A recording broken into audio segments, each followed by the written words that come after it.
E hoje eu gostaria de trabalhar esse aspecto, o propósito do livro de Atos. Por quê? Porque Atos, ele traz a história da igreja. Ele vai falar do ministério de Pedro, ele vai falar do ministério de Paulo, ele vai falar do ministério dos apóstolos.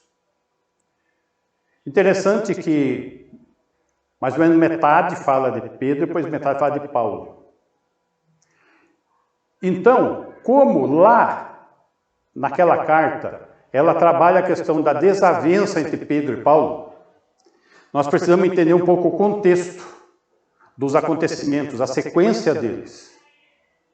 Já vimos a morte e ressurreição de Jesus, a descida do Espírito Santo, o nascimento da igreja com a pregação de Pedro. E hoje vamos trabalhar a questão do propósito do livro. Primeiro aspecto, Lucas procurou defender o apostolado de Paulo. Por que Lucas procurou defender o apostolado de Paulo? Porque Paulo foi alguém chamado fora de tempo, um nascido fora de tempo. Ele é o único apóstolo que não foi convocado por Jesus enquanto vivo. Ele foi convocado por Jesus ressurreto. Então, com essa preocupação, Lucas faz uma defesa, lembrando que ele acompanhou Paulo no seu ministério. E essa defesa que ele faz, também vale a pena lembrar que Paulo creu no caminho de Damasco. Ficou cego por um tempo. Teve a vista recobrada. Ficou 3 anos no deserto da Arábia. Voltou para Damasco. Teve que fugir, estavam querendo matar ele. Foi para Jerusalém. E o povo não recebeu muito bem ele lá, não quis. E não só o povo, o próprio Deus, volta para casa. Ele volta para Tarso. Anos depois, a igreja de Antioquia fica grande, com necessidades. Barnabé é convocado para ir para lá. E ele se lembra de Paulo e convoca Paulo para ir com ele. E assim começa o ministério de Paulo. Ele retorna para Jerusalém com Barnabé, dá relatório da Antioquia, e dali ele sai para as viagens missionárias. Muito bem. Esse aspecto de defender o apostolado de Paulo é por quê? Porque o próprio Paulo também acaba se defendendo na própria carta de Gálatas, né?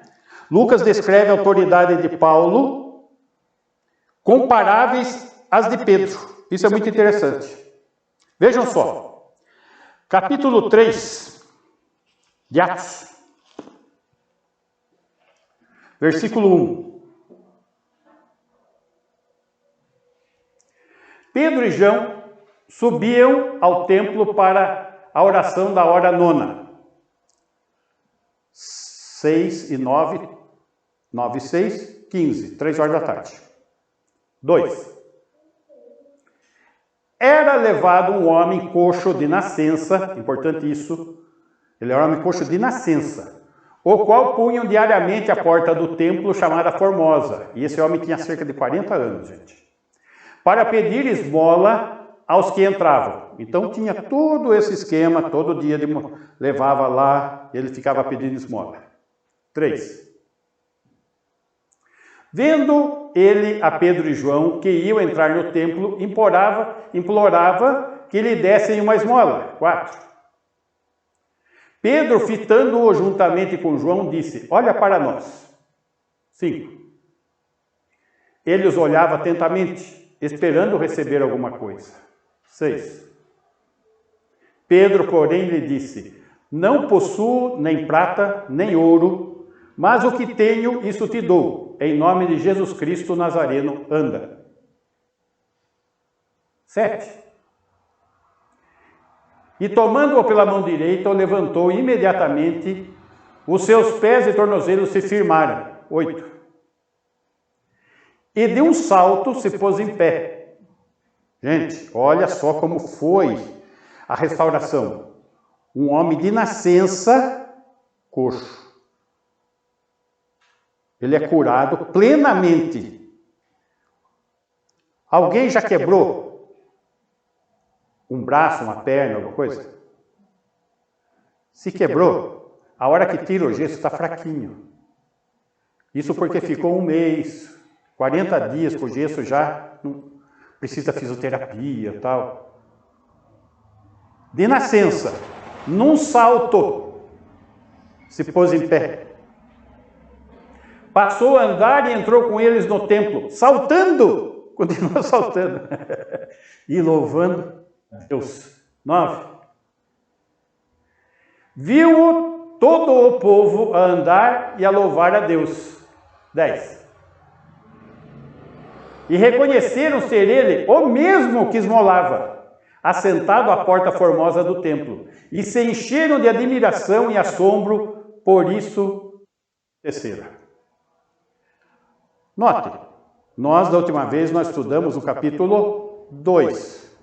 Logo após a pregação, eles começam a se reunir no templo. E perseveravam, como que diz o texto?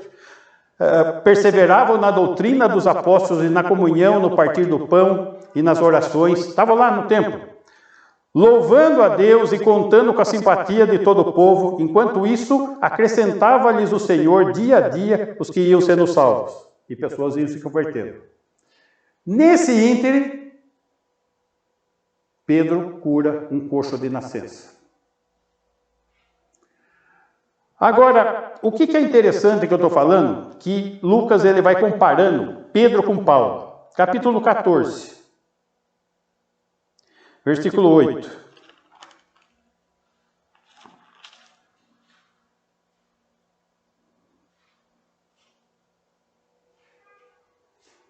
Em Listra, Paulo, na sua viagem missionária, costumava estar assentado certo homem aleijado, paralítico desde o seu nascimento, o qual jamais pudera andar. 9. Esse homem ouviu falar de Paulo, que, fixando nele os olhos e vendo que possuía fé para ser curado, 10. Disse-lhe em alta voz: apruma-te direito sobre os pés. Ele saltou e andava.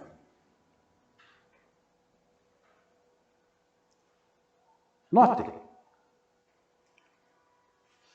Lucas procura defender o apostolado de Paulo. O que ele faz? Ele compara os milagres de Pedro com o de Paulo. Interessante que Deus permitiu uma sequência muito parecida.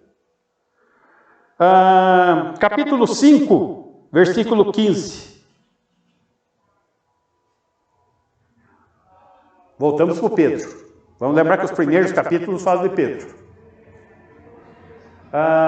Volta no 14 para pegar a frase inteira. Não. 5, 14. Aí. E crescia mais e mais a multidão de crentes, tanto homens como mulheres agregados ao Senhor. Está começando a igreja, pessoas se convertendo. 15. A ponto de levarem os enfermos até pelas ruas e os colocarem sobre leitos e macas, para que, ao passar Pedro, ao menos a sua sombra se projetasse em algum deles. E alguns eram curados, só com a sombra do Pedro. Apóstolo. Lembra que nós estudamos os apóstolos? O que é o termo apóstolo? Alguém que possui a mesma autoridade de Jesus. Apóstolo era um termo conhecido deles. Por exemplo, quando um grande filósofo era muito buscado para fazer palestras, então, quando ele não podia ir, ele mandava um discípulo, que chamava apóstolo, para falar no lugar dele como se fosse ele, as mesmas coisas que ele tinha autorizado a ser dito. Então, apóstolo de Jesus São pessoas que têm autoridade dada por ele, como se ele estivesse presente. Ou seja, é ele que está exercendo esse papel. Por isso que os chamados apóstolos hoje não são esse tipo de gente. Ok? Então, está aqui, Pedro curando apenas com a sombra. Capítulo 19, versículo 11. Paulo. E Deus, pelas mãos de Paulo, fazia milagres extraordinários. 12. A ponto de levarem aos enfermos lenços e aventais do seu uso pessoal, diante dos quais as enfermidades fugiam das suas vítimas e os espíritos malignos se retiravam. Semelhante. Aqui, antes era a sombra do Pedro, agora é uma roupa que levasse perto do Paulo já curava. Ok? Mas Lucas compara mais coisas. Capítulo 8, 9.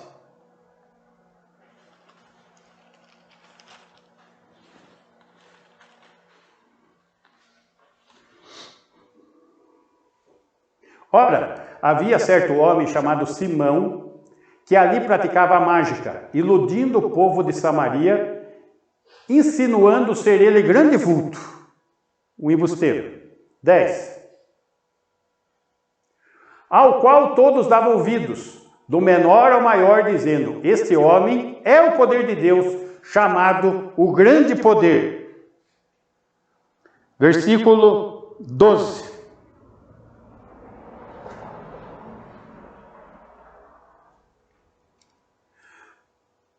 Quando, porém, deram crédito a Filipe, que os evangelizava a respeito do reino de Deus em nome de Jesus Cristo, iam sendo batizados, assim homens como mulheres. Muito bem.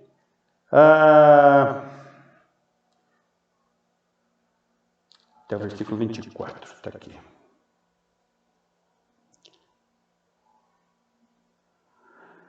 Versículo 20.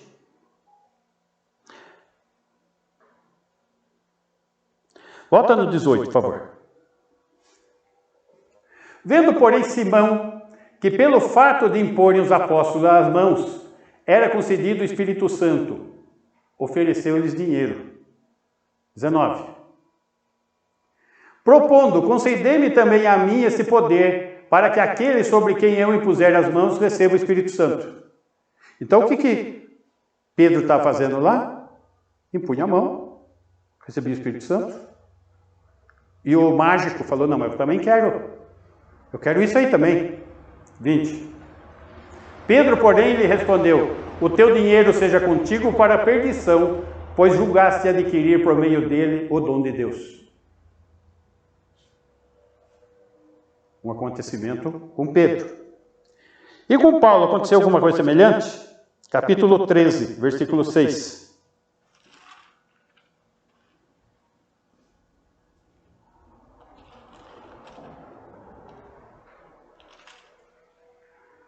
Havendo atravessado toda a ilha até Pafos, encontraram certo judeu mágico, falso profeta, de nome Bar-Jesus. Note, na viagem missionária de Paulo. Verso 7.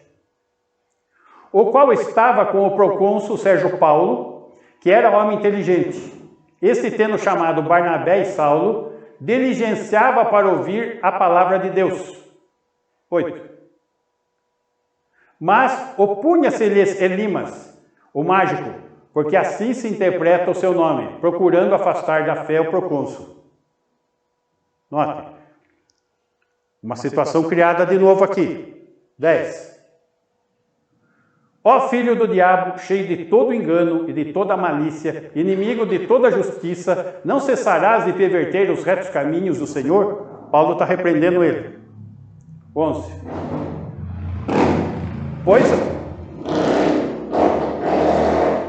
Pois agora, eis aí está sobre ti a mão do Senhor, e ficarás cego, não vendo o sol por algum tempo. No mesmo instante caiu sobre ele névoa e escuridade, e andando à roda procurava quem o guiasse pela mão. Não. Eu pulei porque senão... então, o que está acontecendo? Algo semelhante. Pedro fez, Paulo fez. Um mágico lá, outro aqui. Tá? Capítulo 9, versículo 32.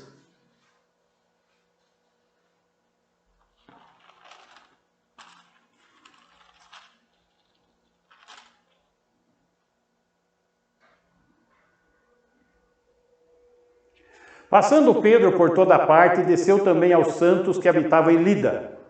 3. Encontrou ali certo homem chamado Enéas, que havia 8 anos jazia de cama, pois era paralítico. 4. Disse-lhe Pedro: Enéas, Jesus Cristo te cura. Levanta-te e arruma o teu leito. Ele imediatamente se levantou. Capítulo 28, versículo 7. Aqui é Pedro, aqui é Paulo. Perto daquele lugar havia um sítio pertencente ao homem principal da ilha, chamado Públio, o qual recebeu e hospedou benignamente por 3 dias. 8. Aconteceu achar-se enfermo de desinteria, ardendo em febre, o pai de Públio. Paulo foi visitá-lo e, orando, impôs-lhe as mãos e o curou. Note, Lucas faz um paralelo entre os dois, para defender o apostolado de Paulo, tá? Visto que, vamos imaginar a seguinte situação. Quando Paulo se opôs ao movimento judaizante lá com Pedro e Barnabé, quem era o Pedro? Pedro era um apóstolo do convívio pessoal de Jesus. Quem era Paulo? Um apóstolo que não conviveu com Jesus no seu ministério. Quem é Barnabé? Quem discipulou Paulo. Então isso criou um clima que poderia causar, você está se opondo ao principal apóstolo e está se opondo àquele que trabalhou com você, que te discipulou. Né? Mas Lucas, vendo a situação e vendo toda a argumentação de Paulo, o ensinamento, ele falou não. Ele fez uma defesa do apostolado, isso que está sendo trabalhado no livro de Atos, uma defesa do apostolado de Paulo. Tá? Então, aqui nós vemos todo esse desenrolar do apostolado. Lucas também, ele fez um dossiê jurídico, beneficiando Paulo e o próprio cristianismo. Por quê? Para demonstrar que Paulo não se envolveu em atividades anti-romanas. Vamos lembrar que ele foi preso algumas vezes. E todas as vezes que ele foi preso, ele foi solto porque não encontraram nada que o condenasse. Então, havia um dossiê jurídico demonstrando que ele nunca teve uma atividade anti-romana. Vamos lembrar que é o Império Romano. Então, eles não conseguiam pôr uma condenação sobre Paulo porque ele não tinha uma atividade anti-romana. E os escritos também procuravam beneficiar o cristianismo. Por quê? Porque as perseguições, as atividades eram de caráter político e não religioso. Então, quando ele mostrou que a atividade de Paulo e dos próprios cristãos era uma atividade religiosa, não tinha nada de política, esse é um dossiê jurídico, nunca conseguiram uma condenação legal para ninguém. Ok? Aspecto teológico. O aspecto teológico é muito interessante. Atos, ele está mostrando a oferta do evangelho da salvação em Cristo para os judeus e que diante da rejeição dos judeus, o evangelho se estendeu aos gentios. Assim, as palavras de Paulo e Barnabé na sinagoga de Antioquia da Pisídia, são significativas. Por que Pisídia? Vamos imaginar que aqui é o mar Mediterrâneo. Antioquia, que tem a igreja da Antioquia, aqui é Jerusalém, fica na Palestina. Só que no ministério de Paulo, tem Antioquia da Pisídia, uma outra cidade com o mesmo nome, só que é da Pisídia, não é Antioquia daqui da Palestina. Ok? Então, na Antioquia da Pisídia, ou seja, no ministério, nas viagens missionárias de Paulo, tem algo muito interessante. Capítulo 13 de Atos, versículo 44. No sábado seguinte, afluiu quase toda a cidade para ouvir a palavra de Deus. Vamos lembrar que quando Paulo chegava numa cidade, a primeira coisa que ele fazia ia na sinagoga. Ele foi, fez a pregação dele, o pessoal gostou, pediu para voltar no outro sábado. No sábado seguinte, afluiu quase toda a cidade para ouvir a palavra de Deus. 5. Mas os judeus, vendo as multidões, tomaram-se de inveja e, blasfemando, contradiziam o que Paulo falava.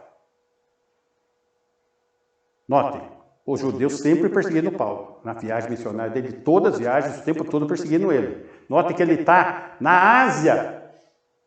E eles estão lá na Ásia atrás dele. Tá? 46. Então Paulo e Barnabé, falando ousadamente, disseram: cumpria que a vós outros, em primeiro lugar, fosse pregada a palavra de Deus. Vós outros quem? Os judeus que estão lá criando caso. Mas, posto que a rejeitais, e a vós mesmos vos julgais indignos da vida eterna. Vocês não têm parte da vida eterna, porque vocês mesmos estão julgando a vocês mesmos. É o que acontece hoje. Você fala de evangelho para uma pessoa, não quer saber disso não. Mesma coisa. Eis aí que nos volvemos para os gentios, para os não-judeus. Vamos lembrar que esse aspecto teológico é novo. Até então era judaísmo. O cristianismo está nascendo, está começando a igreja. Então, essa declaração aqui é muito importante, do evangelho para os gentios. 7. Porque o Senhor assim nolo determinou: eis que constituí para a luz dos gentios, a fim de que sejas para a salvação até os confins da terra. Qual que foi a ordem lá? Em Atos 1:8 para os apóstolos.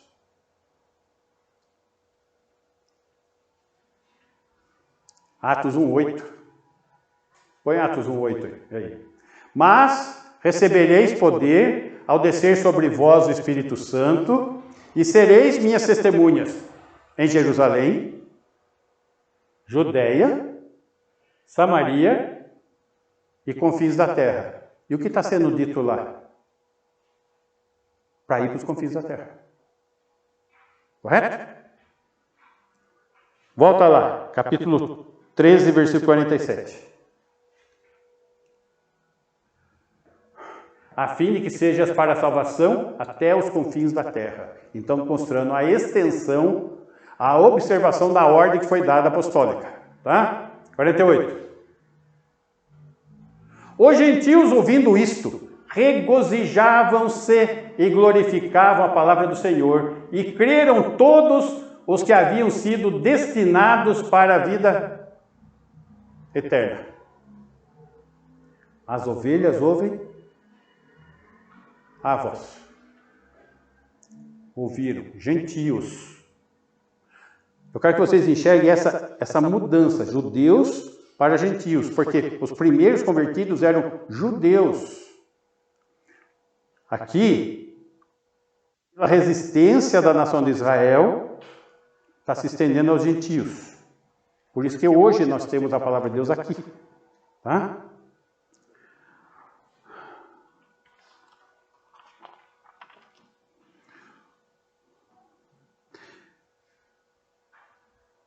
Aspecto didático. Vamos lá. No Evangelho de Lucas,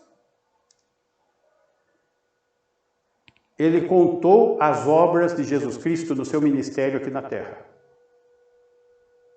No Evangelho de Lucas. Em Atos, escrito por Lucas, ele contou a obra de Cristo ressurreto, feita por meio dos seus apóstolos. As duas cartas que ele escreve, primeiro o Evangelho de Lucas e depois Atos, um ele mostra a atividade do Cristo vivo e outro ele mostra a atividade do Cristo ressurreto. Tá? Então, esse é um aspecto didático, ele está demonstrando todo esse ensinamento para nós. Então, qual a finalidade de Lucas? Escreveu para fortalecer e edificar a igreja. Então, a obra do Senhor ressurreto, está escrito lá em Atos, e a atividade do Espírito Santo, pode perceber que o livro de Atos, ele vai falar não só da ação dos apóstolos, mas da atividade do Espírito Santo. Vamos lembrar que o ministério do Espírito Santo também mudou. O ministério do Espírito Santo era entre eles, agora é neles. O ministério do Espírito Santo antes era visto entre os judeus, que eram os mordomos daquela dispensação. Agora ele é visto sobre judeus convertidos e gentios convertidos, que é a igreja. Então tiveram mudanças acentuadas, por isso tem um aspecto didático, ele está ensinando e mostrando essas mudanças. Essa ênfase que Lucas deu no Espírito Santo também provou o quê? O cumprimento do quê? Que nós vimos a última vez? A promessa. Lembra que teve aquela questão da promessa, que os apóstolos deviam ficar em Jerusalém aguardando o cumprimento da promessa? E ele descreve a presença desse Espírito Santo e a atividade desse Espírito Santo em Atos. Sobre todos.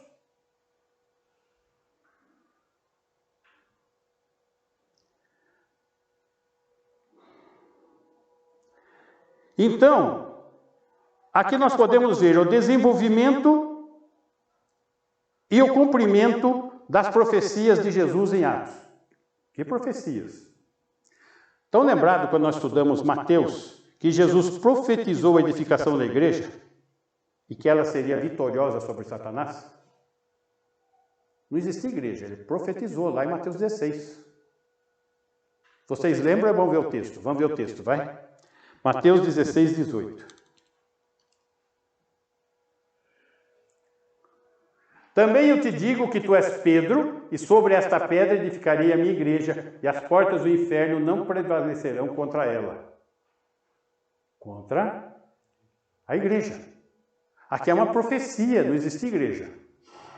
Então, quando Lucas fala do nascimento da igreja, ele está cumprindo a profecia que Jesus deu. Jesus falou, profetizou a igreja, Lucas registrou o começo da igreja. Jesus falou que a igreja seria vitoriosa contra Satanás e ele mostra a conquista dos domínios das trevas e do mal. Vocês viram as ordens que Paulo deu lá? O mágico? Chamando de maligno. Hã? Outro aspecto que Jesus, lá em Mateus, falou que Israel não teria mais sinal nenhum. Lembra no capítulo 12, quando ele curou o endemoniado? E eles pediram um sinal. Ele falou, vocês não vão ter mais sinal nenhum, a não ser o sinal do profeta Jonas. 3 dias e 3 noites no vento da terra. Ou seja, ele profetizou lá. A morte e a ressurreição, o ministério contínuo de Jesus Cristo, formam o pano de fundo e o alicerce do livro de Atos. Cumpriu o que Jesus tinha dito. Então, perceba, tem um aspecto didático de Lucas para cumprir aspectos da vida de Paulo, aspectos jurídicos de Paulo e do cristianismo, aspectos doutrinários e aspectos de ensino didáticos, demonstrando até cumprimentos proféticos.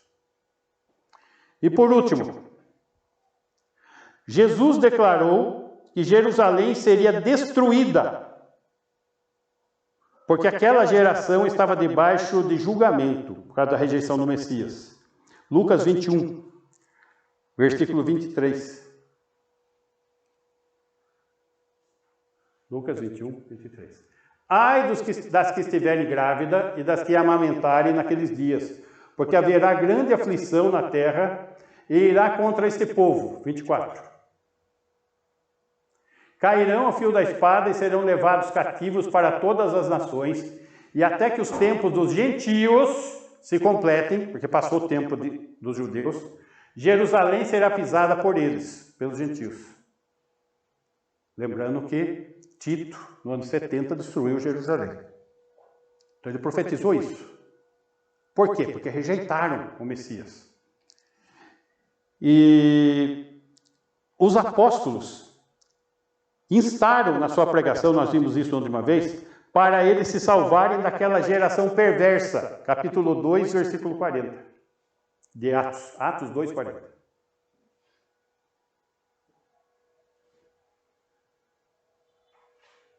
Com muitas outras palavras, deu testemunho e exortava-os, dizendo: salvai-vos desta geração perversa. Que geração perversa?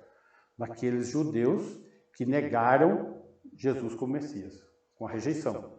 Com isso trouxe um juízo sobre a destruição de Jerusalém, que ocorreu. Só que aqueles judeus que estavam ouvindo e crendo, estavam se salvando dessa geração perversa que estavam debaixo do juízo.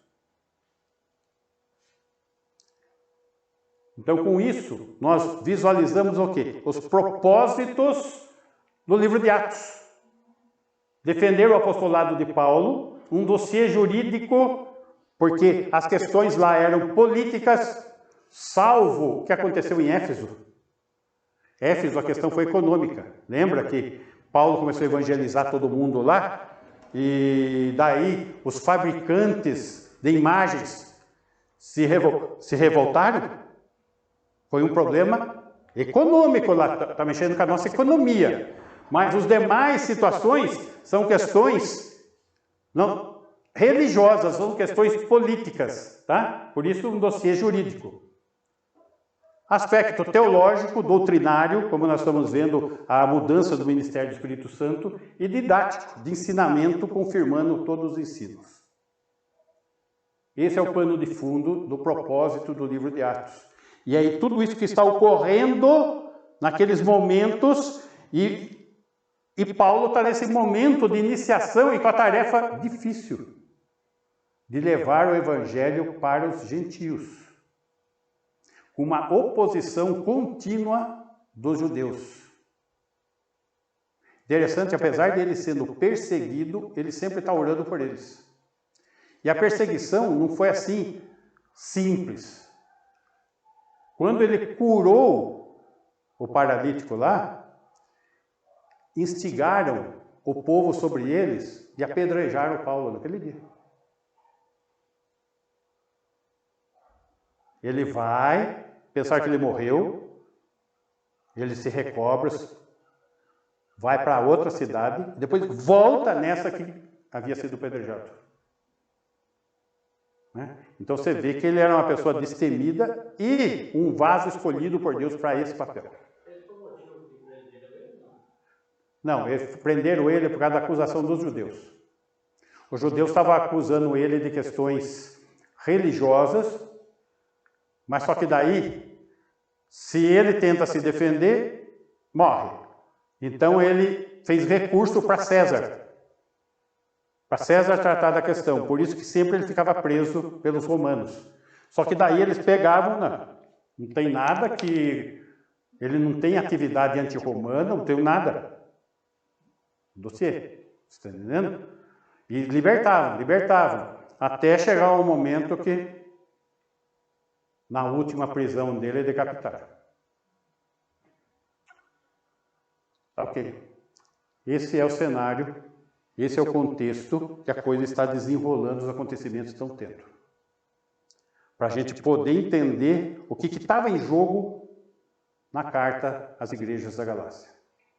Tá bem? Ok. Vamos encerrar nesse ponto aqui hoje e vamos dar sequência a partir daí. Hoje nós vimos também o capítulo 3 e alguns capítulos salteados de Atos. Amém? Vamos ficar em pé? Isto. Cris, você faz uma oração? É? Ô Senhor Jesus, obrigada por mais este culto que vai em entendimento, Senhor, para nossas vidas. E o Senhor também nos deu uma festa de noite abençoada que vai debaixo da sua proteção. E pedimos perdão também pelas nossas falhas e nossos pecados.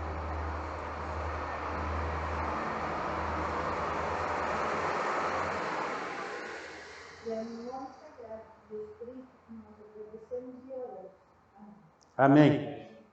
Que o amor de Deus, o